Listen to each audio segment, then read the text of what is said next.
once peaceful arena into a warfighting domain. They have weaponized space through killer satellites, directed energy weapons, and more in an effort to exploit our systems and chip away at our military advantage. Directed energy weapons, also known as DEWs, are weapons that deploy a highly focused energy beam, including lasers, microwaves, and particle beams.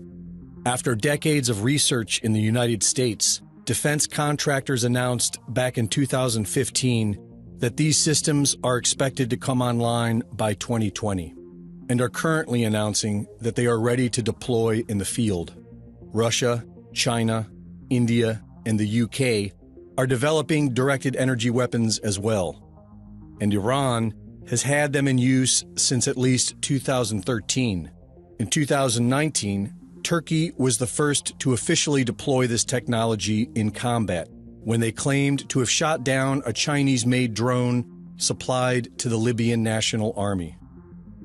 On September 16th, Defense Secretary Mark Esper announced that China and Russia have already weaponized satellites with directed energy weapons. Meanwhile, in space, Moscow and Beijing have turned a once peaceful arena into a warfighting domain. They have weaponized space through killer satellites, directed energy weapons, and more in an effort to exploit our systems and chip away at our military advantage. And for the past few years, many have wondered if these advanced weapon systems have anything to do with the unprecedented fires we have seen in the past few years. Laser-based weapons are able to destroy the target with external heat, and microwave weapons are designed to penetrate the target through external antennas and sensors and ignite the internal electronics, destroying them from the inside out. This could explain how thousands of homes have rapidly burned into their own footprint, while the trees surrounding them survive. And it could explain the several cars we have seen utterly destroyed, with temperatures hot enough to liquefy glass and metal. Michael Janich, host of the YouTube DutchSense channel, has been researching the Earth's seismic activity for the past 10 years. During the past few weeks, he has discovered satellite imagery that show an equal distance spread of fires, all starting within the same 4 hours. 4 hours? We've got ourselves an equal distance spread of fires. Here, here, here, here, and here. So, what could cause an equal distance spread of fires? Well, only two things, Mother Nature or man, right? There's no storm in the area. You can't blame a storm. So, what could cause equal distance spaced fires to spread out across, what do you think that is, 1/3 of Idaho?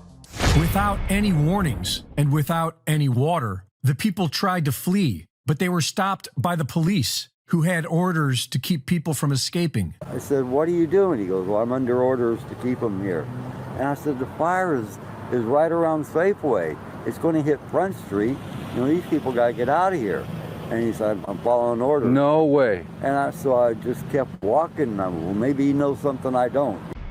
To stop these disasters from getting even worse, we have to cut the carbon pollution that's driving the climate crisis. And that's what the Inflation Reduction Act is all about. As Karine noted, we're marking the 1-year anniversary of a truly transformative piece of legislation, the Inflation Reduction Act, which is the largest investment in clean energy and climate action ever in the United States, in the history of the world. This summer has brought one climate disaster after another, from extreme heat in Arizona and Texas and across the Southeast to floods in Vermont and upstate New York to thick smoke from Canadian wildfires. And all of us have watched in horror as the Maui fires have claimed over 100 lives, the largest loss of life of a fire in the last 100 years in America. I was grabbing water out of the toilet. I was grabbing water out of my Brita filter in the refrigerator. It's a kind of disconcerting feeling when the fire guys show up and they don't have water. This is going to be a multi-year recovery. It's going to take essentially years to rebuild Lahaina, which was destroyed. But we will build it back better, and we'll build it back proudly. Build back better. Building back better. To build back better. We're going to build it back better. And build it back better. My plan to build back better. Residents are not allowed to leave unless they get a permission slip from the federal government. But the government recently decided to shut that option down.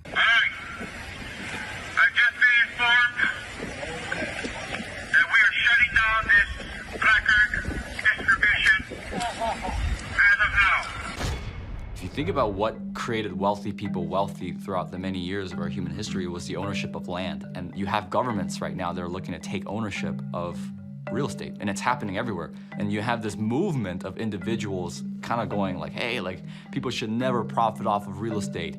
And unfortunately, that ideology is what the government is using to take control. If we look at data from 2001 to 2015, there is a slow and steady trend towards more corporations owning single-family homes, apartments, office spaces, and less individuals actually owning real estate. Blackstone Group actually recently raised a record of $50 billion to take homes from American families. During the pandemic, when all people were ordered to lock down indoors, why did governments around the world make exceptions for mass protests? We've all heard the term fire sale. In this case, it's not a metaphor. When a community is damaged by protests, the value of local properties plummet. Investors then gobble up the devalued real estate for pennies on the dollar. In many cases, the leaders of the decimated communities receive kickbacks for allowing this transfer of wealth. Big companies and investment firms swooping in and buying up some of the only affordable homes in your neighborhood. The more you have individuals not own their own home, the more you have individuals not financially independent, creates more dependence on big financial corporations that profit off of mass people. So we are going towards a world where the people are owning nothing. I always say, like, if we don't own anything, well, who does? Bill Gates, business magnate, software developer, philanthropist, nation's largest farmland owner.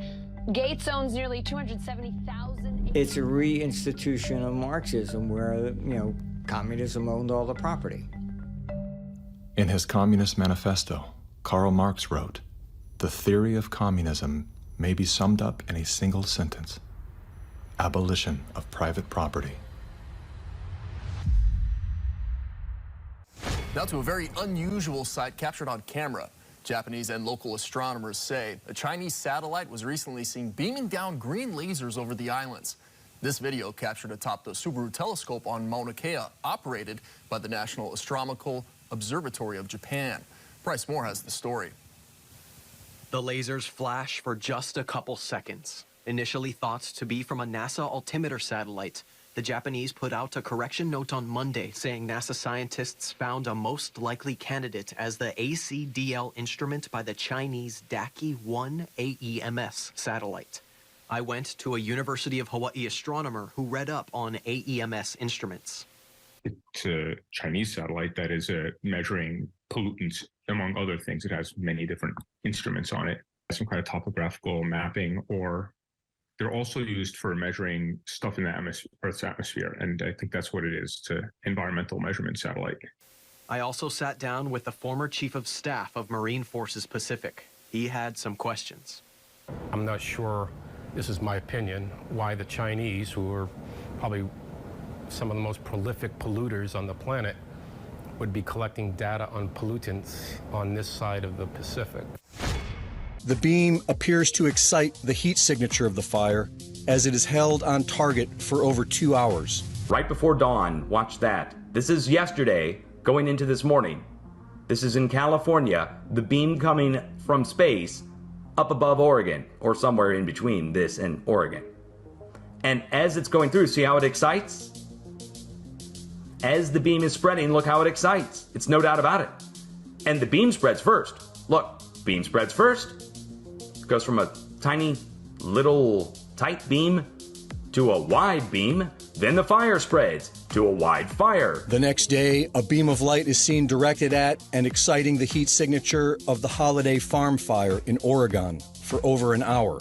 Here it is now, and it's 2 of them, and it's only going to one fire, a different fire, and it's moving. Okay, it's moving. There's clouds going through it, which rules out it being an artifact. The clouds are passing through and interfering with the beam. Meanwhile, in space, Moscow and Beijing have turned a once peaceful arena into a warfighting domain. They have weaponized space through killer satellites, directed energy weapons, and more in an effort to exploit our systems and chip away at our military advantage. The timing of this public admission is interesting. These weapons of the future are now officially being deployed. Are we currently being attacked with directed energy weapons? And if so, by who?